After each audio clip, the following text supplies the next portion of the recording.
another session. Thank you, Steven, for always providing these really fun resources in a way that it actually relates to our startups. This one is, I really feel, very relatable to all founders. And now we'll even talk about athletes and other people too. But I'll let you kick it off, Steven. Yeah. For everyone tuning in, thanks for being here. This is our next video in our series on mindset. Mindset is a cool topic. It transcends just entrepreneurship and a lot of things in general, and kind of you know uh, moves into a lot of other areas of our lives, and everything we do. So it's kind of a neat topic to talk about, because it plays a factor in so many different things in our lives, right? Definitely. So today we wanted to kind of continue on this journey of mindset, right? And one of the next things we want to talk about was this idea of kind of facing things that we might deem impossible, right? There's times in our lives when something might seem absolutely impossible, and people who've gone through situations like that or faced things that have such an uphill climb, and things that they deem might be impossible from the get-go, have found out that there's a huge difference between what most of us believe is impossible and what actually is, in reality, right? In truth, right? And those are generally two very different things. And so on that same note, one of the first journeys on facing something like that, or I guess one of the first steps on the journey of facing something like that in your life, whatever it may be, is being able to step outside of your comfort zone, right? So anyone who's ever achieved anything great in life knows that the path to growth and the path to improvement and achievement is riddled with steps that you have to take outside of your comfort zone, right? And these are difficult. These are things that not many of us don't want to do, right? But they're Exactly. things that you have to do. Pushing outside of your comfort zone isn't always fun. Puts you in situations where you feel uncomfortable, right? You feel that discomfort. They entice feelings of stress, anxiety, right? Fear of failure, and everything in between. And in the end, though, doing things that make you feel uncomfortable and doing things that push you outside of your comfort zone, push your limits in that way, make you a better person. They make you stronger, right? They give you an opportunity to turn things that were your weaknesses into your strengths. They allow you to create a more positive internal dialogue and handle stressful situations a lot better than you used to, right? It's kind of that first on that journey, or the continuation of that journey for a lot of us, right? Now, I guess a story that I could share in that regard. So for those of you who don't know, in 2018, I made the decision to pursue the dream of running Olympic trials in the 400 meters. So I was training with a coach, training kind of at that elite level, trained in Oregon for years, under this Englishman had a name of Harry, right? And he was very unique in that he imparted a lot of wisdom on me kind of on this daily basis. Some of them came in just, quirky statements, right? Or, just things that he might just pull to get a laugh, or to, kind of pick at you or whatever. But there were other things that he would mention in passing that really stuck with me, right? Or things that, just tidbits of wisdom that he might mention. One of the ideas that he used to stress constantly was this idea that to become elite at anything in life, not just sports, right? We're talking about just sports because I was training for this athletic goal, but not just sports. To become elite at anything in life, you have to be able to become comfortable with being uncomfortable. And not only that, but the people that are truly elite in what they do seek out opportunities for discomfort, because they know that environments of discomfort and situations like that are ultimately this catalyst, right? That spark growth, they spark development, and lead you to be able to push your own limits and transcend, and be able to achieve even higher heights than you ever thought possible, right? So I always thought that was really interesting, and that is an idea that transcends just athletics, and really plays a huge part in our lives in so many different ways. I like that story, and what I relate to is more on the founder journey, but I love this kind of parallel, and the one interesting thing when I first came out to San Diego, that actually I was part of this panel of just all these really kind of distinguished other founders. And one of the founders is Cheryl Goodman. She was the co-founder of this group called MP3, kind of like when Napster was going on.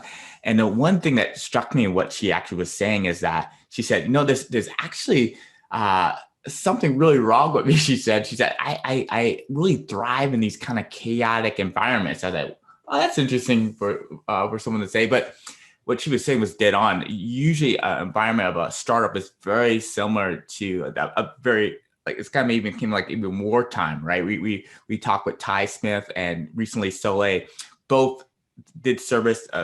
Ty was a Navy SEAL. Soleil was Army intelligence, but both been through warfare. And when they transitioned out to start a startup, they actually said it was much harder mentally to create a startup. There was a lot of different things that were very chaotic, just like how what Cheryl was saying. And, the last kind of piece on that to kind of wrap it up, what I was kind of thinking about when you were saying that is that everyone knows I'm a grandson and son of pastors. And this is one scripture my dad would say too. It's in Romans 5:3-5:3, but it really just talks about suffering, this kind of chaotic environment, right? You're suffering, and how that actually kind of grows this perseverance on things, right? And that actually creates this kind of character that you have, and even kind of like this hope at the very end of it.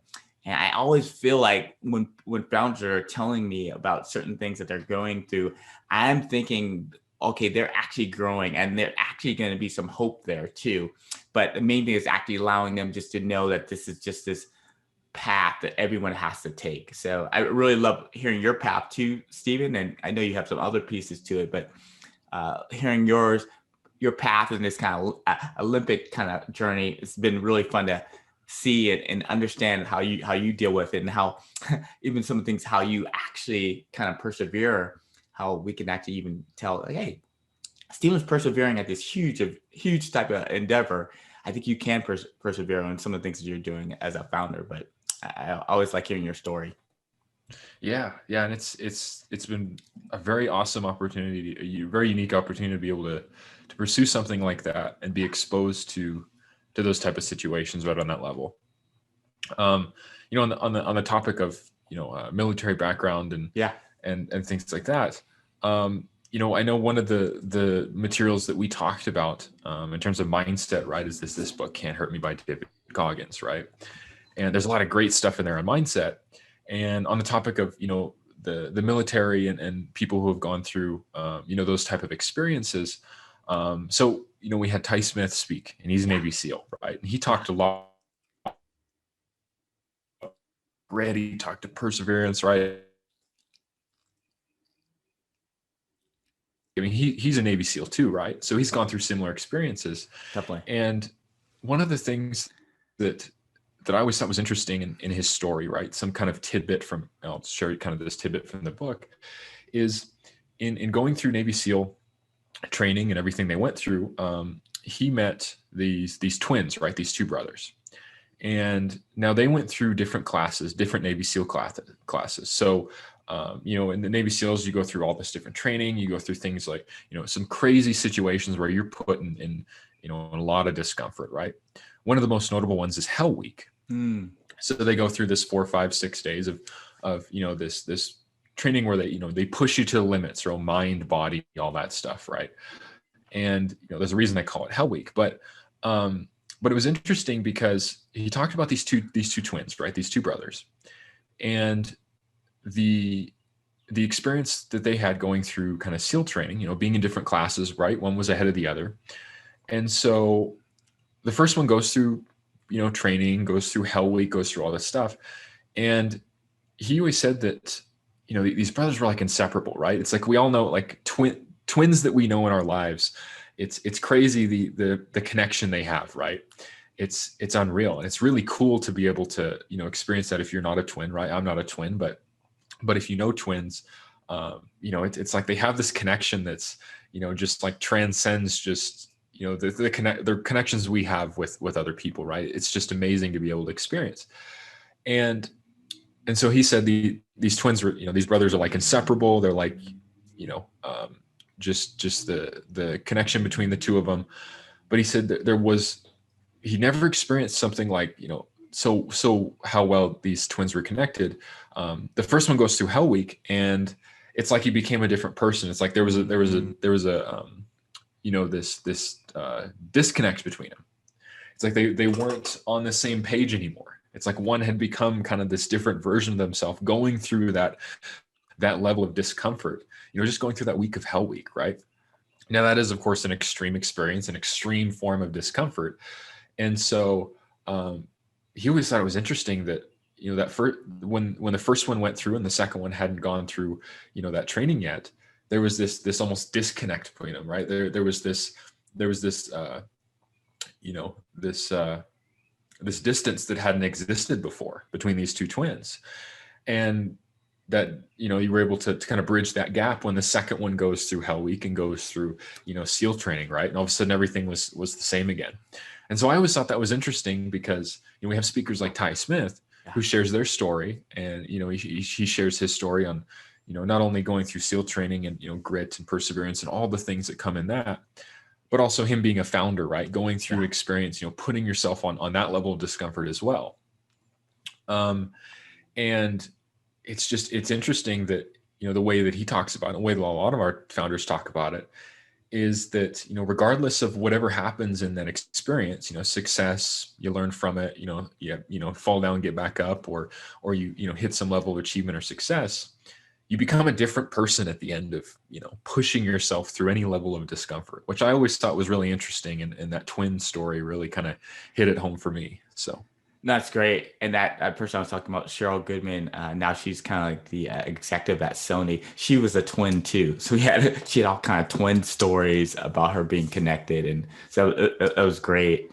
It's interesting on this athletics. I know me and you both play basketball. We always study certain things, ESPN. We talked about Stephen A. Smith, but Kevin Durant, who actually went through this kind of horrific type of injury, has this kind of a commercial that's trending. I believe it's Degrees. I think it's kind of like a deodorant one too, because the part of it which resonated with me was the fact that he actually says that, like, my body has went through a lot, like, and he's been persevering, but he has this part where it says like his body's crying because he's sweating, right?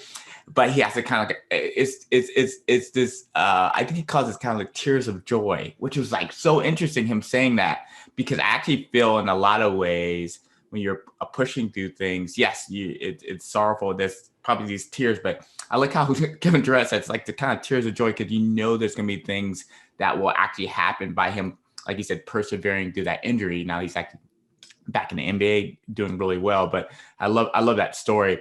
I'm not an NBA all-star, never will be.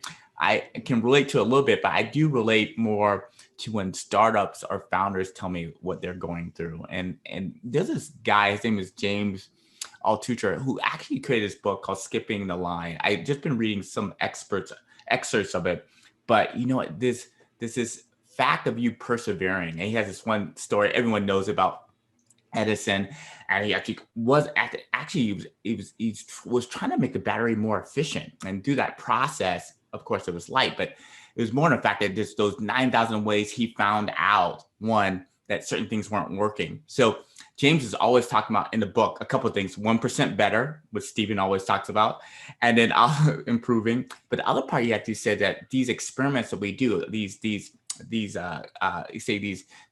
that we push through, that you're either going to do two things. One, you're either going to succeed, right?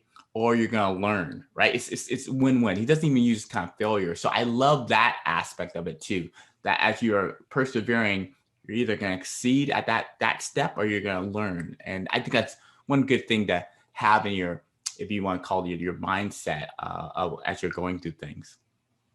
Yeah, absolutely. And I think, you touched on a great point there, in that you don't have to be pursuing some outrageous goal.